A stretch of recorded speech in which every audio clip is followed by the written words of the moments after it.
আজকে আপনাদেরকে আমি দেখাবো জারণ বিজারণ।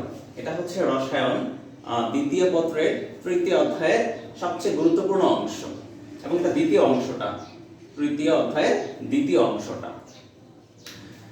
প্রথম হচ্ছে জারণ কি। আমি এখানে লিখলাম সোডিয়াম। সোডিয়াম একটা ইলেকট্রন যদি ত্যাগ করে তাহলে হয়ে যায় সোডিয়াম প্লাস আয়ন। সোডিয়াম কেন ইলেকট্রন ত্যাগ করবে? আমরা যদি সোডিয়ামের ইলেকট্রন বিন্যাস দেখি তাহলে সোডিয়াম হচ্ছে 11, তার প্রথম শক্তি স্তরে 2টা, দ্বিতীয় শক্তি স্তরে 8টা এবং তৃতীয় শক্তি স্তরে একটা ইলেকট্রন আছে। সে যদি একটা ইলেকট্রন ছেড়ে দেয় তাহলে সে হবে 2H, অর্থাৎ অষ্টপূর্ণ স্থিতিশীল অবস্থা। সেই জন্য সোডিয়াম একটা ইলেকট্রন ছেড়ে দিবে। তাহলে কোনো রাসায়নিক বিক্রিয়ায় যদি কোনো পরমাণু ইলেকট্রন ছেড়ে দেয় তাহলে সেই বিক্রিয়াটাকে আমরা বলবো জারণ বিক্রিয়া। শুধুমাত্র পরমাণু না, এখানে হচ্ছে পরমাণু ইলেকট্রন ছেড়ে দিয়েছে। যদি কোনো অণু হয়, যেমন হাইড্রোজেন যদি 2টা ইলেকট্রন ছেড়ে দেয় তাহলে হবে 2H+।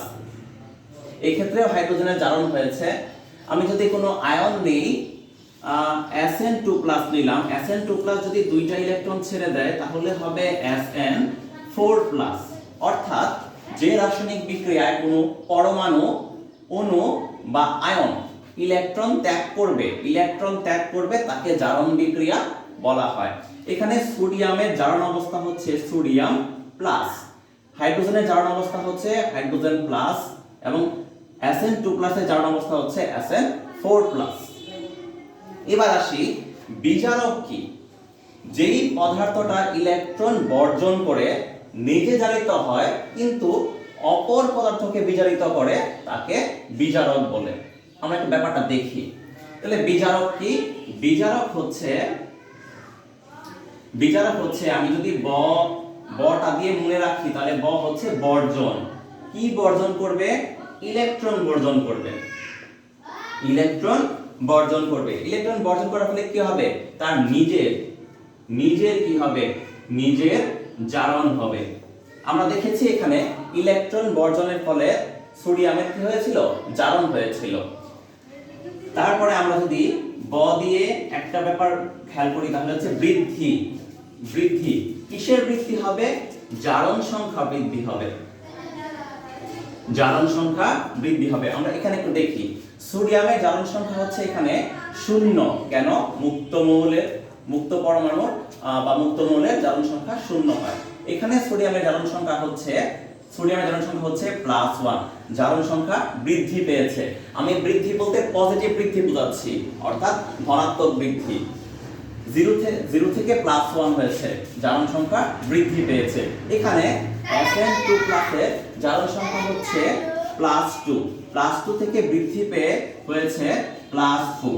তাহলে আমরা দেখতে পেলাম যে জারণ সংখ্যা বৃদ্ধি পেয়েছে। তাহলে বিজারক ইলেকট্রন বর্জন করবে, ফলে নিজের জারণ হবে এবং জারণ সংখ্যা কি হবে? বৃদ্ধি পাবে। আরেকটা ব্যাপার আমরা দেখব, সেটা হচ্ছে অন্যের বিজারক পদার্থ অন্যের বিজারণ ঘটায়। আমরা একটু খেয়াল করি, সোডিয়াম এখানে ইলেকট্রন ত্যাগ করেছে। এই ত্যাগকৃত ইলেকট্রন তো কেউ গ্রহণ করবে। আমরা জানি জারণ বিজারণ প্রক্রিয়ায় যদি কেউ ইলেকট্রন ত্যাগ করে তাহলে অবশ্যই অন্য কেউ সেটা গ্রহণ করবে। ইলেকট্রন ত্যাগ করা হচ্ছে জারণ। সে যে গ্রহণ করবে তার কি হবে? বিজারণ হবে। সুতরাং বিজারক পদার্থ হচ্ছে সে যে ইলেকট্রন ত্যাগের ফলে নিজের জারণ ঘটায় কিন্তু অন্যের বিজারণ ঘটায়। তার আমরা দেখতে পেলাম জারণ হচ্ছে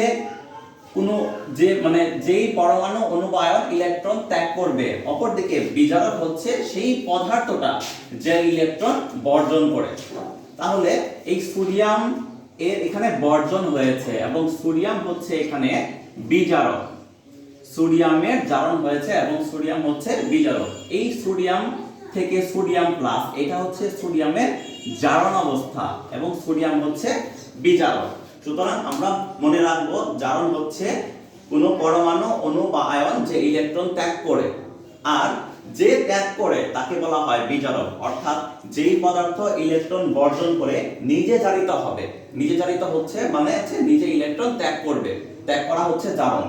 এবং অপরকে বিজারিত করবে মানে হচ্ছে সেই দানকৃত ইলেকট্রন অবশ্যই কেউ গ্রহণ করবে এবং গ্রহণের ফলে তার কি হবে, বিজারণ হবে।